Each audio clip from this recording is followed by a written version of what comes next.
Sylvia Roselier, bonsoir. Bonsoir. Alors vous êtes notre inattendue ce soir pour votre roman 2 heures, paru aux éditions Le Passage. Alors je vais dire une chose que je ne dis pas d'ordinaire tout de suite, avant de parler de votre livre. J'aime beaucoup et il m'a fait pleurer, vraiment.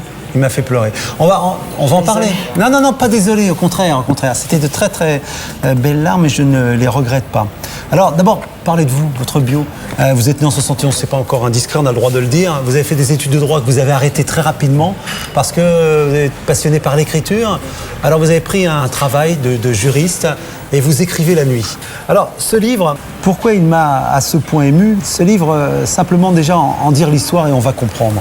Une femme, une mère, attend son enfant qui revient de vacances avec son père. Elle revient en avion.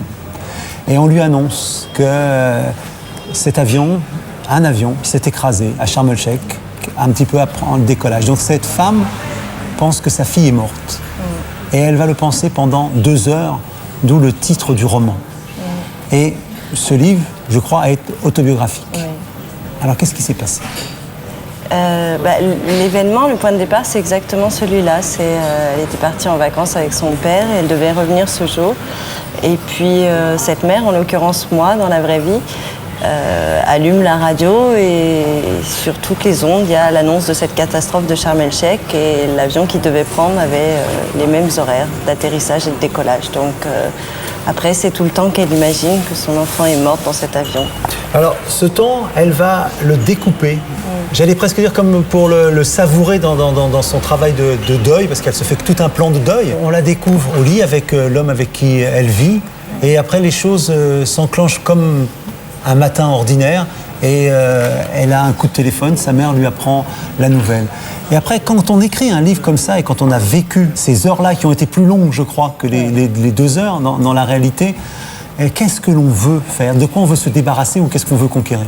Forcément, une mère qui est dans l'hypothèse de la mort de son enfant, forcément, on l'imagine nécessairement effondrée. Et puis elle, non, le choc est trop brutal, elle ne s'effondre pas, elle ne crie pas, elle ne pleure pas, et elle se regarde. Elle se regarde vivre la douleur. Et ça, pour moi, c'est un empêchement de se laisser aller, de vivre l'instant.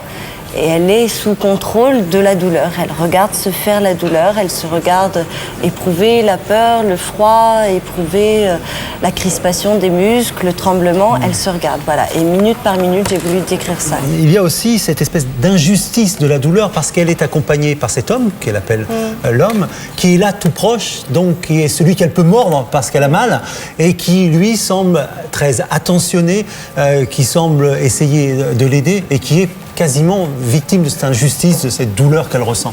Ouais. En fait, je voulais mettre en opposition deux personnages, 2 hommes, le père qui est hypothétiquement mort dans cette histoire, et puis l'homme qui représente la vie et l'amour vivant, quoi, qui est surtout un appel à la vie. Et notamment, elle le voit quand il arrive comme ça dans l'embrasure de la porte. Alors il est beau, il représente l'amour qui vient de se faire, la sexualité qui vient de s'accomplir. Voilà, et cette colère qu'elle exprime, c'est la colère contre la vie, contre l'amour qui existe, qui lui rappelle que la vie existe devant elle. Et alors que par confrontation et par opposition, il y a une espèce d'apaisement pour l'homme qui est le père, pour un amour qui finalement est mort, qui vit pas. Et puis voilà, parce que cet homme-là, c'est le souvenir, alors que l'autre, il représente la vie. Et dans ce moment-là, pour cette narratrice-là, c'est un affront, lui, il représente un affront de représenter si fort la vie. Le seul qui peut partager le souvenir de l'enfant et la densité de cet amour qui a été porté à l'enfant, c'est le père, parce que qui regardera les albums photos avec elle? Qui va pouvoir occuper cette place? C'est le père, quoi. C'est le père qui a vécu ces moments-là. C'est le père qui a vécu cet amour partagé pour l'enfant. Alors c'est pas l'amour entre eux, c'est pas un amour entre un homme et une femme, justement, c'est parce que cet amour-là, il est mort et apaisé. C'est en quelque sorte la tendresse du souvenir, parce que justement l'amour n'existe plus, donc il est attendri, il est apaisé, il est digéré. Mais c'est comme si c'était le seul témoin, justement, j'utilise ce mot-là, le seul témoin de l'amour concrétisé dans l'enfant. On a le sentiment que vous vous confrontez à un tabou universel, qui est la mort de son enfant. Moi, j'ai une fille de 8 ans. Et je n'ai pas pu un instant m'empêcher de penser à elle en lisant ce livre. Est-ce que vous savez, vous pressentez que c'est ainsi que va résonner votre livre dans la lecture chez les autres? Je ne l'ai pas pressenti en l'écrivant. Je l'ai écrit avec une sorte, je ne sais pas, c'est peut-être un peu présomptueux de le dire, mais une sorte d'évidence d'écriture. Je le pressens aujourd'hui aux réactions des lecteurs. Et voilà, je voulais que ça sonne juste pour le lecteur. Je voulais qu'il se transpose, qu'il soit dans la chair de cette narratrice, qu'il éprouve avec elle, pour qu'il se mette à sa place. Alors, ce livre se termine merveilleusement bien. Et se termine par une entrée en CP. On a envie que tous les enfants du monde entrent en CP et d'aller les attendre au bout de cette première journée. Et enfin, on apprend le prénom de cette petite fille tout à la fin, où elle reprend toutes ces dimensions qui sont incarnées par son prénom. Que veut dire ce prénom? Il veut dire la douceur.